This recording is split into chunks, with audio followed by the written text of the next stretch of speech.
తమిళనాడు ముఖ్యమంత్రి శ్రీ జయలలిత గారు చనిపోవడం వల్ల దానికోసం సంతాపం కోసం ఆ రోజున క్యాన్సిల్ చేయాల్సి వచ్చింది. మళ్ళీ తిరిగి అందరినీ ఆర్గనైజ్ చేయడానికి కొంత టైం పట్టింది. సో ముందస్తుగా క్షమాపణ చెప్తున్నాను. ఈ ఉద్దానం కిడ్నీ సమస్య గత 20 సంవత్సరాలుగా దృష్టిలోకి ఉన్నా కానీ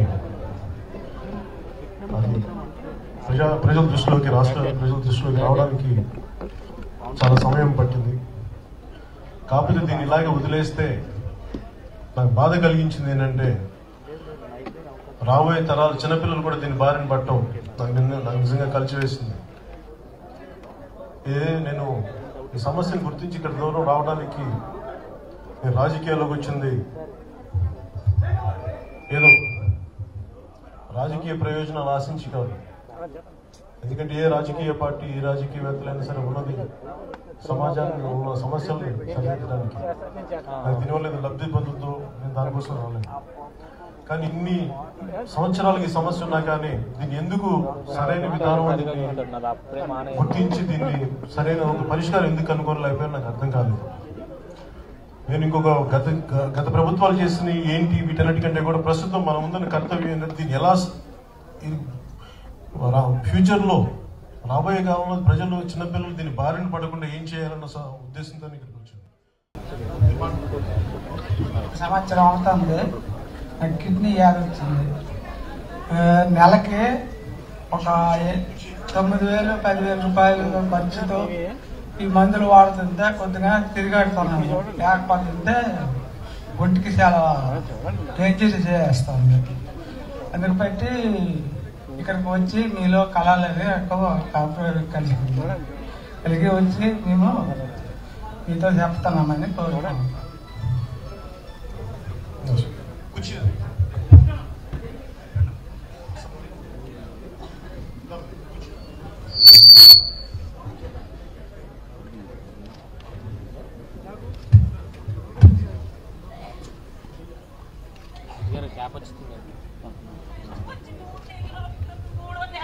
కష్టం వచ్చిందని చాలా బాధలు పడుకుంటున్నాను. చేతులు ఆపొచ్చేసి భూమి త్రావును 20 చెట్లు భూమి పంపిస్తాను. 2 పిల్లలు పక్కన పంపిస్తాను. తినడానికి చాలా అవస్థ కెమెరా దించాలి ముందునే. 4 నెలలు అవుతుంది. మా ఆయన మరి పనికి కూడా వెళ్ళలేదు. కూలి చేసుకొని బ్రతికిన వాళ్ళు 4 నెలలు అవుతుంది. నేను మరి కూర్చుంది లేకలేదు. నాకేం చేసుకుందాం మరి. సెల్ ఫోన్ బయట చాలా కరువు పెట్టిపోయింది.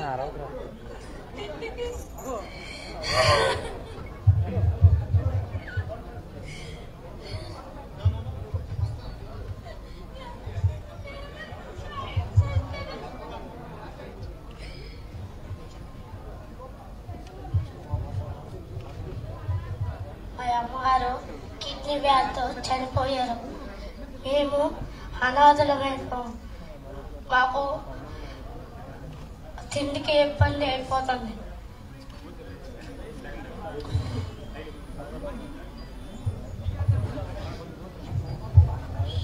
మాది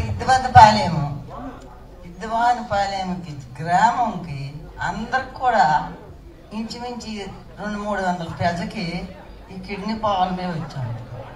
3 సంవత్సరాల కాలం అని మందులంతా ఏదకి వాడితేనే ఉన్నాడు. వైజాగి, సోంపేట, ఇచ్చాపురం అన్ని దుక్కులకి వెళ్తున్నాడు. దీని వంకన బాగు కావడం లేదు. పేద ప్రజలు మచ్చి కులం మాది. సముద్రంకి వెళ్తే బిడ్డ పాపకు పోయించుకొని ఈ మందులకి చాలా అవస్థ అయిపోతున్నాం. మొన్న వచ్చాడు 15 దినాల కిందటి కళ్యాణి ద్వారంగా ఇక్కడికి ఇచ్చాపురం మీరందరూ కూడా వెళ్ళాలా అనేసి చెప్పారు. చెప్పి ఈవేళ ఉదయం బస్సు పంపించారు. బస్సు పంపించిన తర్వాత అందరూ విద్వాన్పాలెము గ్రామస్తులు, మాది పెద్ద ఊరు, చాలా జనం అందరూ కూడా వచ్చారు. ఈ కిడ్నీ ప్రాబ్లం నుంచి 4-5 సంవత్సరాలు పట్టుకొని మందులు వాడి ఉన్నది కూడా ఊర్చి అమ్ముకొని చాలా అవస్థ అయిపోతున్నాను.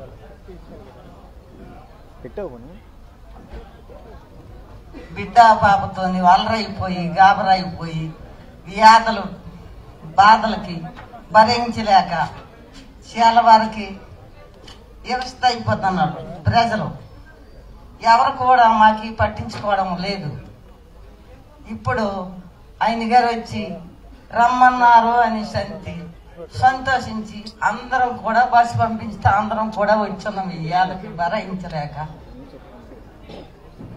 నా హృదయపూర్వక నమస్కారం చేస్తాం. మా యాద పట్టించి వాళ్ళే తల్లి తండ్రి తోడి నీడ సర్వమాతను అనుకుంటామనేసి అందరం కూడా వచ్చి ఇక్కడ కూర్చోగలం.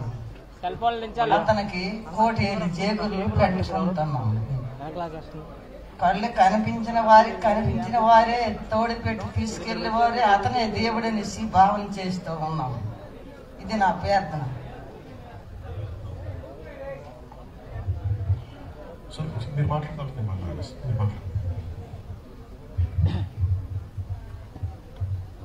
పవన్ కళ్యాణ్ గారికి మా హృదయపూర్వక ధన్యవాదాలు. ఇది 20 సంవత్సరాలైంది. కిడ్నీ వ్యాధి వచ్చినా అడిగే నాదుడు లేడు. ఏ రాజకీయ పార్టీ కానీ ఏ ఉద్యోగస్తులు కానీ ఎవరు కానీ కనీసం కిడ్నీ వ్యాధితో ఇంతమంది చనిపోతున్నారు. కవిటి మండలం, కంచెని మండలం, ఇచ్చాపురం మండలం కనీసం ఎవరు అడిగే నాదుడు లేరు. ఈవేళ పవన్ కళ్యాణ్ గారు వచ్చి కిడ్నీ వ్యాధి గురించి తెలుసుకొని మా అందరికీ ఏమి సాయం చేస్తారని మేము చాలా రకాలుగా ఎదురు చూస్తున్నాం. ఈవేళ కిడ్నీ వ్యాధికి మాకు డయాలసిస్కి వెళ్ళాలి అంటే వైజాగ్ వెళ్ళవలసి వస్తుంది. ఒకసారి డయాలసిస్ చేయాలంటే 3,000 రూపాయలు ఖర్చు అవుతుంది. వారానికి 2 సార్లు 3 సార్లు చేయమంటుంటే మేము పూర్తిగా డబ్బు లేక అనాథలైపోయి ఆస్తులు అమ్ముకొని ఇంట్లో తిండికి లేక చాలా రకాల కష్టపడుతున్నాం. మా కష్ట సుఖాలు పట్టించుకునే నాదుడు ఈవేళ మా ముందుకి వచ్చి మా కష్ట సుఖాలు తెలుసుకుంటున్నారు, మాకు అన్ని విధాలు ఆదుకుంటారని అతనికి మనస్ఫూర్తిగా భగవంతుడి మీద ప్రమాణం చేసి మేము అంతమంది కోరుకుంటున్నాం. నేను ఇక్కడ సోంపేటలో 1992 ప్రాక్టీస్ మా కొలీగ్ డాక్టర్ శివాజీ గారు కలిసి స్టార్ట్ చేశాం. 1995లో ఒక ఫిజిషియన్తో మాట్లాడి ఇక్కడ ఎక్కువగా రక్తహీనత ఉంది, ఎనీమియా. కారణం ఏంటి?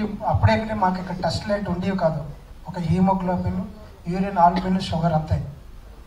అంటే రకరకాలు మేము డిస్కస్ చేసుకున్నప్పుడు కిడ్నీలో ఒక ఎంజైమ్ సెక్రెట్ అవుతుంది, దానివల్ల అది కిడ్నీ ప్రాబ్లం ఉండి కూడా రావచ్చు అని అన్నారు. అప్పుడు ఒక ల్యాబ్ టెక్నీషియన్కి వైజాగ్ పంపించి ఆ టెస్ట్లో ఆయనకి ట్రైనింగ్ ఇప్పించి అక్కడి నుండి చేయడం మొదలెట్టాం. రోజు ఎవరు నీరసమని వస్తున్నా, ఎవరికి తక్కువగా రక్తహీనత ఉందని తెలిసిన, హిమోగ్లోబిన్ తక్కువ ఉందని తెలిసిన టెస్టులు చేసిన తర్వాత చాలా ఎక్కువగా కనిపించేది. ఉద్దానం ప్రాంతం నుండి మాకు ఎక్కువగా వచ్చేవారు. అప్పుడు మేము మరి లోకల్గా ఉన్నటువంటి ప్రశ్న పట్టుకొని మరి ప్రతిరోజు ఇంచుమించుగా మేము ప్రయత్నం చేశాం. అలాగే రాజకీయ నాయకుల్ని, రాజకీయ పార్టీలని, ప్రభుత్వ అధికారుల దృష్టిలోకి తీసుకెళ్ళడం, ఈ నేటికి కూడాను సరైనటువంటి నిర్దేశం ఏంటి జరగలేదు. ఇప్పటికీ చాలా మంది చనిపోయారు. ఇప్పుడు మీరు స్టేజ్ ద్వారానే ఇక్కడ ఉన్నటువంటి ప్రజలు చెప్పినట్టు విన్నారు. నేను వేరే చెప్పనవసరం లేదు దాని గురించి. చాలా బాధగా ఉంది మాకు. ఎందుకు ఇక్కడ ప్రాక్టీస్ చేస్తున్నాం అని, ఎందుకు ఏమీ చేయలేని పరిస్థితి. మొదటి దశలోనే ఈ జబ్బును కనుక్కొని సరైన మందులు, అలాగే ఆ పేషెంట్కి అవగాహన కల్పించి మిగతా ఏమైనా షుగర్ కానీ బీపీ కానీ ఎక్కువ ఉన్నా, లేకపోతే ఇన్ఫెక్షన్స్ వచ్చినా వాటిని ట్రీట్మెంట్ చేయాలని వాటి గురించి పూర్తిగా పేషెంట్కి తెలియజేసినప్పుడు కూడా క్షేత్రస్థాయిలో పనిచేసినటువంటి మరి ఏఎన్ఎంలు అలాగే ఆర్ఎంపీలు అందరికీ కూడాను మేము కొంత అవగాహన కల్పించి వాళ్ళు మీరు చెప్పండి, అలాగే మంచి నీరు తీసుకోమని, మంచి ఎక్కువ తీసుకోమని చెప్పండి. ఎందుకంటే ఉద్యానంలో నీడ పట్టు ఉంటున్నారు కాబట్టి తక్కువ నీరు తీసుకుంటున్నారు. ఎక్కువ నీరు తీసుకున్నప్పుడు మలినాలన్నీ పోతాయని చెప్పడం కూడా జరిగింది. అయినప్పటికీ కూడాను ఈ జబ్బు అనేది రోజు రోజుకి పెరుగుతుంది. మేము 2009లో యంగ్ నెఫ్రాలజిస్టులు వచ్చినప్పుడు అంతకుముందు రవిరాజ్ గారితో నేను 1995లో మాకు ఆయన అసిస్టెంట్, అప్పుడు అసిస్టెంట్ ప్రొఫెసర్గా ఉండేవారు. నేను చదువుకున్నప్పుడు ఆయనతో మాట్లాడితే, కృష్ణమూర్తి ఇప్పటికీ బాల్కనోస్ కంట్రీస్లోనే ఈ జబ్బు ఉంది, దేని వల్ల వస్తుందో తెలియట్లేదు, అలాగే ఉద్దాన నెప్రోపతి కూడాను దేని వల్ల వస్తుందో తెలియదు. సరే ఏదైనా ఇక్కడైనా ల్యాబ్ డెవలప్ చేసి మనమేనా చేస్తాను, నేను నా వరకు నా సహకారం అందిస్తానంటే అది ఎక్కువ డబ్బులతో కూడుకుంది, ఖర్చుతో కూడుకుంది, మన ప్రభుత్వం కూడుకోవాలంటే మీరు ఏదైనా ఆలోచించండి సార్, మీరు చేయగలుగుతారని చెప్తే అప్పటి నుండి ఇప్పటి వరకు ఆయన డిఎంఈ అయ్యారు. ఆయన ఇప్పుడు ఆంధ్ర మెడికల్ కాలేజ్ ఎలాగైతే హెల్త్ యూనివర్సిటీకి ఇప్పుడు వైస్ ఛాన్సలర్గా ఉన్నారు. ఇప్పటికి కూడాను సరైనటువంటి నేను కోరుకునేది ఏంటంటే, ఇక్కడ డాక్టర్లు కోరుకునేది ఏంటంటే, ఒక సమగ్రమైనటువంటి ఒక రీసెర్చ్ టీం ఒకటి శ్రీకాకుళం హెడ్ క్వార్టర్స్లో పెట్టి వాళ్ళకి అనుగుణంగా దీని మీద పనిచేసినటువంటి ఇంతకుముందు ఒక న్యూయార్క్లో ఉన్నటువంటి స్టోనీ బ్రూక్ యూనివర్సిటీ వాళ్ళ బాల్కనస్ కంట్రీలో వాళ్ళు చేశారు. అక్కడ డిసీజ్ని ఐడెంటిఫై చేయడానికి 12 సంవత్సరాలు పట్టింది సార్. వాళ్ళు అలాంటివి వాళ్ళు ఆల్రెడీ ఎక్స్పీరియన్స్ ఉన్నారు కాబట్టి వాళ్ళతో కొలాబరేషన్ అయ్యి ఈ రీసెర్చ్ వర్క్ స్టార్ట్ చేయాలని, అట్ ది సేమ్ టైం లోకల్లో ఉన్నటువంటి చంద్రన్న సంచార వైద్యశాల ఉంది, పిహెచ్సిలు ఉన్నాయి, సిహెచ్సిలు ఉన్నాయి, మేము లోకల్గా ప్రైవేట్ ప్రాక్టీషనర్స్ ఉన్నాం. మా అందరిని కూడా అనుసంధానం చేసి ఇక్కడ స్క్రీనింగ్ టెస్టులు ముందు ప్రిలిమినరీగా మొదటి దశలోనే కనుగొని వాళ్ళకి సరైనటువంటి మందులు అవసరం ఉన్నప్పుడు సూపర్ స్పెషలిస్ట్ అయినటువంటి నెఫ్రాలజిస్ట్ని కన్సల్టేషన్ చేయించి వాళ్ళు తొందరగా ఆ బాధ నుండి విముక్తి కలిగేటట్టుగా చేయాలి. అలాగే ఎవరైతే ఎక్కువ మంది 20 నుండి 60 సంవత్సరాల లోపల చనిపోతున్నారు, వీళ్ళందరూ కూడా పోషకర్తలు, ఆ ఫ్యామిలీకి అనాథలు అయిపోతున్నారు. ఇప్పుడు ఒక బాబు చెప్పారు, ఈ బాబు తల్లిదండ్రులు మేము ట్రీట్మెంట్ చేశాం, ఇప్పుడు మేము వెళ్ళిపోయారు, వాళ్ళు ఇద్దరు వెళ్ళిపోయారు, ఈయన అనాథ అయిపోయారు. అలాగే కుసుంపరులు 2 అమ్మాయిలు ఉన్నారు, వాళ్ళకి ఇద్దరు కూడా బ్లీడింగ్ డిజార్డర్స్, ఇద్దరు తల్లిదండ్రులు చనిపోయారు. ఒక అమ్మమ్మ ఉన్న అమ్మమ్మ కూడా చనిపోయింది. ఇలాగే ఎంతో మంది ఉన్నారు చెప్పుకోవడానికి. వీళ్ళందరినీ మరి ఎందుకు ప్రభుత్వం సరైన దృష్టిలో ఆలోచించట్లేదో నాకు అర్థం అవట్లేదు. అలాగే నేను చాలా ఇంటెలిజెన్స్ వాళ్ళు 2-3 సార్లు వస్తే చెప్పాను, సార్ రీసెర్చ్ వర్క్ జరగాలి, చనిపోయిన కుటుంబాలు ఎవరైతే పోషకర్తలు చనిపోయారో వాళ్ళకి స్పెషల్ పెన్షన్ స్కీమ్ ఒకటి పెట్టండి, అలాగే ఆ పిల్లలకి అడాప్ట్ చేసుకుని చదువు సంఖ్యలు ఆరోగ్య పరిస్థితులు చూడాలని నేను తెలియజేయడం జరిగింది. ఆర్థిక భరోసా, వైద్య భరోసా ఇవన్నీ కల్పించాలని చెప్పాము. అలాగే రీసెర్చ్ వర్క్ కూడా 20-30 కోట్లతో అయిపోతుంది. ఇది అంతకన్నా ఎక్కువ అవుతుంది నేను అనుకోవట్లేదు. మా నెఫ్రాలజిస్టులు చెప్పిన ప్రకారం రవిశంకర్ గారు అంటే నేను చాలా ఇప్పటికి కూడాను వరల్డ్ హెల్త్ ఆర్గనైజేషన్తో మాట్లాడుతున్నారు. అలాగే ఇక్కడ మన ఢిల్లీలో ఉన్నటువంటి Indian medical and research council ఉంది, Indian council of medical and research ICMR, వాళ్ళని కూడా చెప్పడం జరిగితే అలా అరకొరి నిధులు ఇస్తే అవి ఒక 2 మాసాలు 3 మాసాలుగా సరిపోతుంది, సరైనటువంటి ఇది రీసెర్చ్ వర్క్ అనేది జరగట్లేదు. కాబట్టి ఎవరైతే ఆల్రెడీ ఎక్స్పీరియన్స్ ఉన్నారో ఈ కిడ్నీ డిసీజ్ మీద మిగతా కంట్రీస్లో చేశారో వాళ్ళతో కొలాబరేట్ అయ్యి ఒక రీసెర్చ్ వర్క్ స్టార్ట్ చేస్తే, రీసెంట్గా నేను కలెక్టర్ గారు కలిసి కూడా చెప్పడం జరిగింది. కలెక్టర్ గారు నాకు భరోసా ఇచ్చారు. హాంకాంగ్ ఉన్నటువంటి యూనివర్సిటీ, హాంకాంగ్ యూనివర్సిటీ ఒక మెడికల్ డైరెక్టర్ నాకు ప్రిలిమినరీ డేటా కానీ ఇస్తే తర్వాత నేను ఏం చేయాలని చెప్తామని కూడాను కలెక్టర్ గారు చెప్పారు, నాతో చెప్పారని. ఆ దిశగా ఆయన కూడా ప్రయత్నం చేస్తున్నారని నాకు చెప్పారు. కానీ ఏదైనా ముఖ్యంగా ఇక్కడ రీసెర్చ్ వర్క్ కావాల్సింది ఏంటంటే ఆర్థిక నిధులు. అవి ప్రభుత్వంకి పెద్ద కష్టమేం కాదు ఇవ్వాలనుకుంటే, అది చిత్తశుద్ధి ఉండాలి అంతే. ఉంటే ఈరోజు ఇలాగా ఆర్ఫాన్లు అయిపోరు పిల్లలు, ఇల్లు ఇది వీధిలో పడ్డం పేషెంట్ పిల్లలు. ఎందుకంటే చాలా మంది మాట్లాడుతున్నారు, చాలా రాజకీయ నాయకులు మాట్లాడుతున్నారు, మేము శ్రీకాకుళంలో డయాసిస్ యూనిట్ పెట్టాము, అలాగే టెక్కల్లో పెట్టాము, రేపొద్దున ఇచ్చాపురంలో పెడతాం, ఎల్లుండి మేము పాలకొండలో పెడతాం అంటున్నారు. డయాలసిస్ యూనిట్లు ఎప్పుడు అవసరం అండి? దయచేసి డయాలసిస్ గురించి ఎక్కువగా మాట్లాడకండి. ఎందుకంటే ఆఖరి దశలోన డయాలసిస్ యూనిట్ అవసరం ఉంటుంది, డయాలసిస్ అవసరం ఉంటుంది. అలాగే ఎవరైతే కిడ్నీ ట్రాన్స్ప్లాంటేషన్ చేయించుకుంటామంటారో వాళ్ళకి డయాలసిస్ కావాలి. అంతేగాని ఊరికినే డయాలసిస్ చేయడం వల్ల ఆ కుటుంబం మరికొద్దిగా ఆర్థిక పరిస్థితి విషమించి వాళ్ళు చనిపోవడం ఖాయం. డెత్ని మనం పోస్ట్పోన్ చేస్తాం, అంతమించి ఇంకేం చేయలేము ఆఖరి దశలో. కానీ వాళ్ళు అదేదో బ్రహ్మప్రదార్థం అని అందరూ కూడా డయాలసిస్ యూనిట్ల మీద పడ్డారు. అవసరమైన మొదటి దశలో ఉన్నటువంటి డిసీజ్ని మర్చిపోయారు. అలాగే అవగాహన కల్పించడంలో మర్చిపోయారు. అది జరగాలని ఈ సభాముఖంగా నేను పవన్ కళ్యాణ్ గారి దృష్టిలో పెడుతున్నాను. ఎందుకంటే ఇంతవరకు ఏ రాజకీయ నాయకుడు మాట్లాడినా కూడా డయాలసిస్ అనే మాట్లాడుతున్నారు. అది చాలా బాధాకరంగా ఉంది మాకు. ఎందుకంటే ఆ దశలోనే చేసేది ఏమీ లేదు. మంచి పేషెంట్ కూడా చనిపోతున్నారు. ఇప్పుడే చెప్పారు, బస్సులో వెళ్తున్నప్పుడు చనిపోయారు. నేను మళ్ళీ ఒక విషయం కూడా చెప్పాను, బస్ పాసులు ఇప్పించండి. రైల్వే పాసులు ఉన్నాయి, అందరూ రైల్వేలో వెళ్ళారు. బస్ పాసులు ఇప్పిస్తే ఆర్టీసీ బస్సులు ఉన్నాయి, వాళ్ళు వైద్యం ఖర్చులు కొంతవరకు వాళ్ళు తగ్గించుకోవడానికి అవకాశం ఉంటుంది. ఎందుకంటే ఒక పేషెంట్తో ఒకరు ఇద్దరు అటెండెంట్లు వెళ్ళాలి.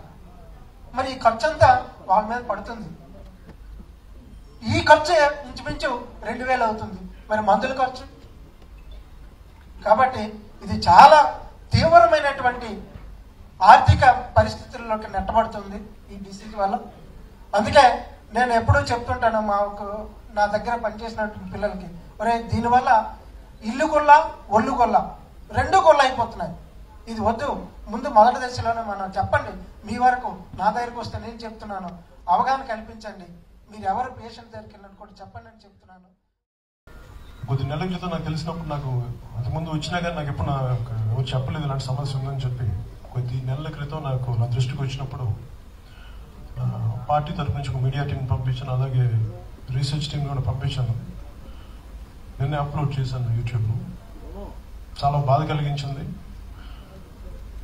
మన అభివృద్ధి చెందిన దేశాల్లో ఉన్న సమస్య ఇది. ఒక సమస్య ఉన్నప్పుడు దానిని నుంచి రాజకీయ లబ్ధి పొందడానికే చూస్తాను తప్ప ఎవరు దీని సమస్యని పరిష్కార దిశగా ఏం చేయాలని మటుకు ఎవరు ఆలోచించారు. దుర్గాప్రసాద్ గారు లాంటి వ్యక్తులు, కృష్ణమూర్తి గారు లాంటి వ్యక్తులు అనేక విధాలుగా పార్లమెంట్కి వెళ్ళి అందరికీ సమస్యను సబ్మిట్ చేసినా కానీ వాళ్ళ దృష్టికి తీసుకెళ్ళినా కానీ దీన్ని ముందుకు తీసుకెళ్ళలేపారు ఎవరు.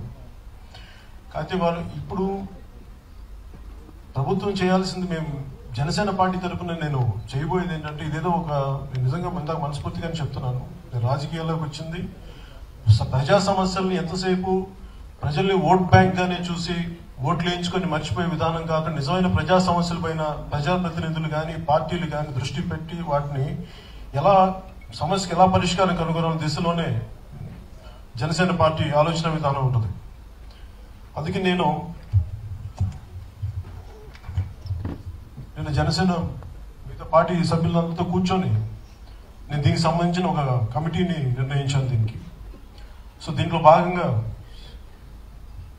ముఖ్యంగా నేను అడిగేది శ్రీ దుర్గాప్రసాద్ గారిని, కృష్ణమూర్తి గారిని ఈ కమిటీ తోటి మీరు పనిచేసి మీరు ఏమేమైతే సమస్యలు ఉన్నాయో ఎలా దీన్ని పరిష్కరించవచ్చు వాటికి మీరు సహాయ సహకారాలు అందించవలసిందిగా జనసేన పార్టీ తరఫున కోరుకుంటున్నాను. ఈ రోజున ప్రతిదానికి ఆర్థికమైందే సమస్యలు. ప్రభుత్వాలు ఏదైనా అడిగితే మాకు నిధులు లేవంటారు. నేను ఈ రోజున రాష్ట్ర ప్రభుత్వాలు కానీ కేంద్ర ప్రభుత్వాలు కానీ అడిగేది ఇలాంటి సమస్య, ఇది ఒక విపత్తు. ఇది ఒక క్రానిక్ గా ఒక ప్రాంతం వేలాది మంది దశాబ్దాలుగా చనిపోతున్నప్పుడు ఇది ఏ ఒక్క ప్రజాప్రతినిధి దృష్టికి ఎందుకు వెళ్ళలేదు? ఒకవేళ వెళ్ళినా దీన్ని ఎందుకు ముందుకు తీసుకెళ్ళలేకపోయారు? మీరు దీన్ని ఆత్మవిమర్శ చేసుకోవాల్సిన అవసరం ఉంది. కేవలం ఓట్లు వేయించుకున్నప్పుడు లేదంటే అవసరాలకు వచ్చినప్పుడే వచ్చేసి ప్రజల ముందుకు వచ్చి సమస్యల్ని పరిష్కరించే సమయంలో మటుకు మీరు ఎందుకు వెనక్కి వెళ్ళిపోతారు నాకైతే అర్థం కాదు. కానీ ఇప్పుడున్న సమస్యలు నేను ఏదైనా అడిగితే నిధులు లేవు ఇవన్నీ చెప్పడానికి నేను ఒకటే అడుగుతాను ఈరోజు రాష్ట్ర ప్రభుత్వాన్ని కానీ కేంద్ర ప్రభుత్వాన్ని కానీ. కేంద్ర ప్రభుత్వం డిమానిటైజేషన్ అని చెప్పి ఈ రోజున మీరు డబ్బులంతా మీరు ప్రజల దగ్గర తీసుకొని మీ బ్యాంకుల్లో వేశారు. సో మీకు బోల్డ్ అంత డబ్బు ఉంది ఈ రోజున. అలాగే రాష్ట్ర ప్రభుత్వం దీనికి డిమానిటైజేషన్ సంబంధించిన రాష్ట్ర ప్రభుత్వానికి కూడా పుష్కలంగా నిధులు ఉన్నాయి. ఈ రోజున స్టేట్ మెడికల్ బడ్జెట్ దాదాపు 6,000 కోట్ల దాకా ఉంది. ఇలాంటి ఇంత 6,000 కోట్ల ఉన్న బడ్జెట్ వీటిలో మీరు ఎంత కనీసం కృష్ణమూర్తి గారు చెప్తున్నాడు కనీసం 30 కోట్లు 40 కోట్లు లేదంటే 100 కోట్లు.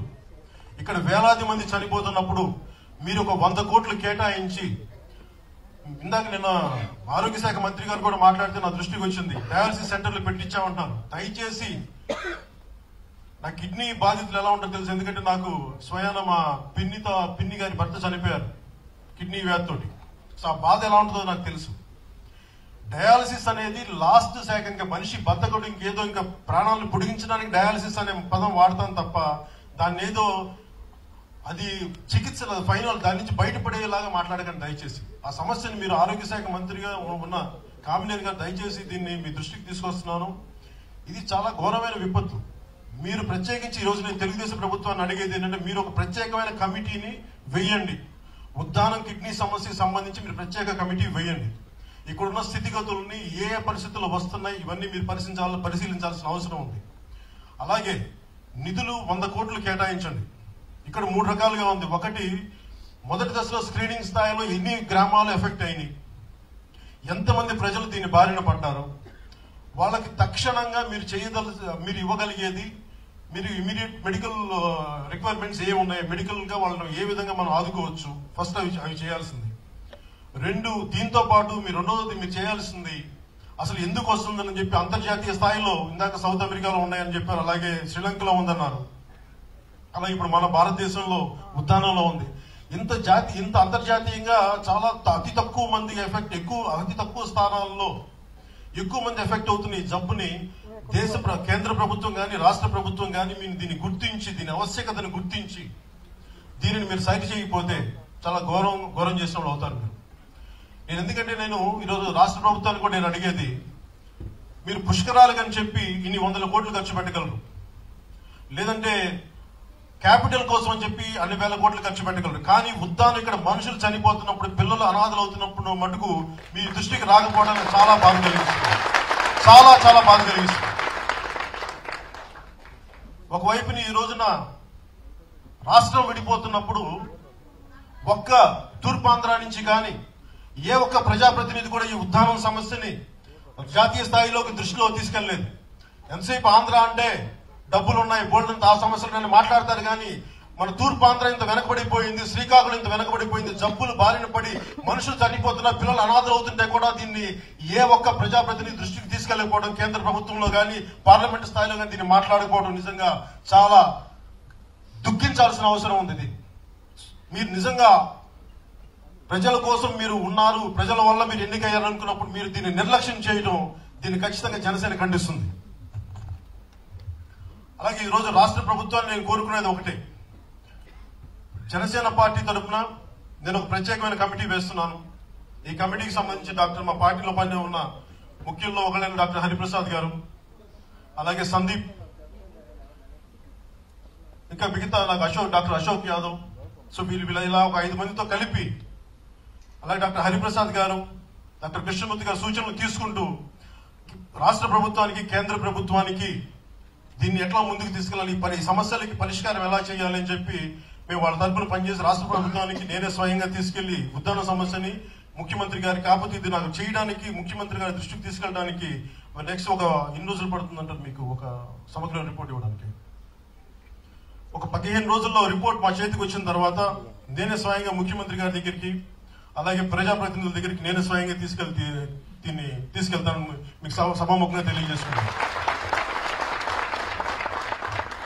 వీటన్నిటికంటే ముఖ్యమైనది, వచ్చి 48 గంటల్లో ఈ కిడ్నీ వ్యాధి వల్ల అనాథలైపోయిన పిల్లలకి ప్రభుత్వం ఏదో ఒక రకమైన సహాయం చేయవలసింది కదా, ఆర్థికంగానా లేదంటే మీరు వాళ్ళని దత్తత తీసుకొని, ప్రభుత్వాలు దత్తత తీసుకొని వారికి ఏ విధంగా మీరు అండగా ఉంటారు, ఈ రెండు మీరు చేయాల్సిన. అలాగే రాష్ట్ర ప్రభుత్వం మీ మంత్రివర్గం నుంచి ఒక కమిటీ లాగా వేసి ఈ ఉద్దాన సమస్యని గుర్తించి, ముఖ్యంగా ఇక్కడ జబ్బును పడ్డ వ్యక్తులకి మీరు ఆర్థికంగా, అలాగే ఏ విధమైన మీరు మెడికల్ గా ఎట్లా ఆదుకుంటారో ఇవన్నీ మీరు కమిటీ వేసి మాకు నెక్స్ట్ 48 గంటల్లో ప్రజలకు వివరించాల్సిందిగా నేను కోరుకుంటున్నాను.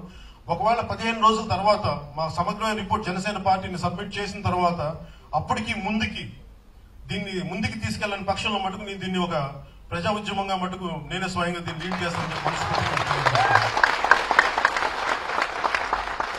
అలాగే కమిటీతో పాటు శ్రీకాకుళం జిల్లా నుంచి ముఖ్యంగా ఇక్కడ ఉన్న జనసేన యువ కార్యకర్తలందరికీ నాకు మీ సహాయ సహకారాలు కావాలి. ఇది జాతీయ స్థాయికి అంతర్జాతీయ స్థాయికి తీసుకెళ్లేలాగా, ఇది ప్రభుత్వ దృష్టికి తీసుకెళ్లేలాగా మీరు కూడా మన కమిటీతో పనిచేసి మీరందరూ మీ సహాయ సహకారాలు అందించాల్సింది, మీరు పాలు పంచుకోవాల్సింది మనస్ఫూర్తిగా నేను కోరుకుంటున్నాను. మల్లన్న సాగర్లో పోయి కొంతమందిని బయటికి తీసుకుపోయినటువంటి ఫారిన్ వర్కర్స్, అక్కడ లోకల్స్ కాదు అధ్యక్ష, వీళ్ళ దగ్గర పార్టీలు ఉంటాయి అధ్యక్ష. గుండు సూది పార్టీ ఒకటి సూది పార్టీ, ఇంకోటి దబ్బునం పార్టీ. ఏ పోలీసులు అయితే వాళ్ళు నాగబడ్డానికి వస్తారో రోప్స్ పట్టుకొని వాళ్ళకు కుస్తారు అధ్యక్ష. అది